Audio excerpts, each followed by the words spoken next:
ಓಂ ಶ್ರೀ ಗುರು ಬಸವಲಿಂಗಾಯ ನಮಃ. ಸರ್ವರಿಗೂ ಶರಣು ಶರಣಾರ್ಥಿ. ಶರಣ ಬಂಧುಗಳೇ, ಬೀದರ್ನ ಬಸವಗಿರಿಯಲ್ಲಿ ಬಸವ ಸೇವಾ ಪ್ರತಿಷ್ಠಾನ ವತಿಯಿಂದ ಇದೇ ತಿಂಗಳ ಜನವರಿ 30, 31, ಫೆಬ್ರವರಿ 1, 2026 3 ದಿನಗಳ ಕಾಲ 24ನೇ ವಚನ ವಿಜಯೋತ್ಸವ ಆಚರಿಸಲಾಗ್ತಾ ಇದೆ. ಕಲ್ಯಾಣ ಕರ್ನಾಟಕದ ಹೆಮ್ಮೆಯ ಉತ್ಸವ, ಬೀದರ್ ನಾಡಿನ ಹಬ್ಬ ಈ ವಚನ ವಿಜಯೋತ್ಸವ 30ನೇ ತಾರೀಕಿನಂದು ಉದ್ಘಾಟನಾ ಸಮಾರಂಭದೊಂದಿಗೆ ಪ್ರಾರಂಭವಾಗ್ತಾ ಇದೆ. ಮಧ್ಯಾಹ್ನ ಸ್ತ್ರೀ ಶಕ್ತಿ ಸಮಾವೇಶ, ಸಾಯಂಕಾಲ ಶರಣ ಕಲಾ ವೈಭವ ಜರುಗ್ತಾ ಇದೆ. 31ರಂದು ಬೆಳಗ್ಗೆ 1008 ಮಕ್ಕಳಿಂದ ಗುರುವಚನ ಪಾರಾಯಣ ಪಠಣ ನಡೀತಾ ಇದೆ. 11 ಗಂಟೆಗೆ ಯುವಶಕ್ತಿ ಸಮಾವೇಶ, ವಿಶ್ವ ಕಲ್ಯಾಣ ಯುವ ಪರಿಷತ್ ಉದ್ಘಾಟನಾ ಸಮಾರಂಭ ಜರುಗಲಿದೆ.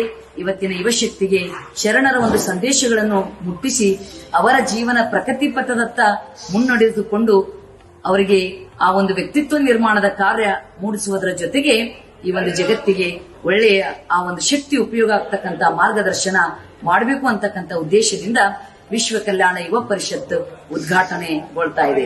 ಸಾಯಂಕಾಲ 3 ಗಂಟೆಗೆ ಧರ್ಮಚಿಂತನ ಗೋಷ್ಠಿ ಜರುಗ್ತಾ ಇದೆ. ಶರಣ ಸಂಸ್ಕೃತಿಯ ವಿಶಿಷ್ಟತೆಯ ಕುರಿತು ಅನುಭಾವಿಗಳು ಮಾತನಾಡಲಿದ್ದಾರೆ.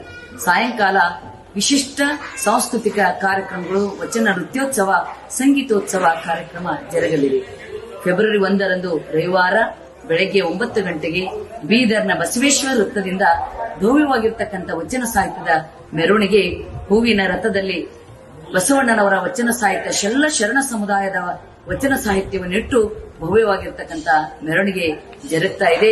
ಬೀದರಿನ ಬಸವಗಿರಿಯವರೆಗೆ ಆ ಒಂದು ಸಾವಿರಾರು ಜನ ಮಹಿಳೆಯರು, ಶರಣೆಯರು ತಲೆ ಮೇಲೆ ವಚನ ಸಾಹಿತ್ಯವನ್ನು ಹೊತ್ತುಕೊಂಡು ಭವ್ಯವಾಗಿರ್ತಕ್ಕಂಥ ಮೆರವಣಿಗೆ ಜರುಗುತ್ತದೆ. ಬಸವಗಿರಿಗೆ ಹೋದ ಮೇಲೆ 2:15 ಗಂಟೆಗೆ ವಚನ ಸಾಹಿತ್ಯಕ್ಕೆ ಪಟ್ಟಾಭಿಷೇಕದ ಕಾರ್ಯಕ್ರಮ ಜರುಗ್ತಾ ಇದೆ. ಆ ಒಂದು ಕಾರ್ಯಕ್ರಮದಲ್ಲಿ ವಿಶೇಷವಾಗಿರ್ತಕ್ಕಂಥ ಅನುಭಾವಿಗಳು ಉಪನ್ಯಾಸ ನೀಡುವುದರ ಜೊತೆಗೆ ಗುರುಬಸವ ಪುರಸ್ಕಾರನೂ ಕೂಡ ಈ 2026ರಲ್ಲಿ ಶರಣರಾಗಿರ್ತಕ್ಕಂಥ ಮಾರ್ಕಂಡೇಯ ದೊಡ್ಡಮನಿ ಧಾರವಾಡ ಅವರಿಗೂ, ಡಾಕ್ಟರ್ ವಿಲಾಸವತಿ ಕೂಬಾ ಅವರಿಗೂ, ಡಾಕ್ಟರ್ ಸಿ ಸೋಮಶೇಖರ್ ಬೆಂಗಳೂರು ಅವರಿಗೂ ಅಲ್ಲಿ ಗುರುಬಸವ ಪುರಸ್ಕಾರ ಕೊಡಮಾಡಲಾಗ್ತಾ ಇದೆ. ಈ ಎಲ್ಲ ಕಾರ್ಯಕ್ರಮದ ಒಂದು ಸ್ವಾಗತ ಸಮಿತಿ ಅಧ್ಯಕ್ಷರಾಗಿ ಬೀದರ್ ಜಿಲ್ಲೆ ಉಸ್ತುವಾರಿ ಸಚಿವರಾಗಿರ್ತಕ್ಕಂಥ ಶ್ರೀಮಾನ್ ಈಶ್ವರ್ ಖಂಡ್ರೆ ಅವರು ಸ್ವಾಗತ ಸಮಿತಿ ಅಧ್ಯಕ್ಷರಾಗಿ ಈ ಒಂದು ಜವಾಬ್ದಾರಿಯನ್ನು ಹೊತ್ತುಕೊಂಡಿದ್ದಾರೆ. ಈ ಕಾರ್ಯಕ್ರಮಕ್ಕೆ ತಾವೆಲ್ಲರೂ ಕೂಡ ಹೆಚ್ಚಿನ ಸಂಖ್ಯೆಯಲ್ಲಿ ಆಗಮಿಸಿ ಈ ಒಂದು ಕಾರ್ಯಕ್ರಮದಲ್ಲಿ ಭಾಗವಹಿಸಿ ಪುನೀತರಾಗಬೇಕೆಂದು ಪ್ರಾರ್ಥಿಸುತ್ತೇನೆ.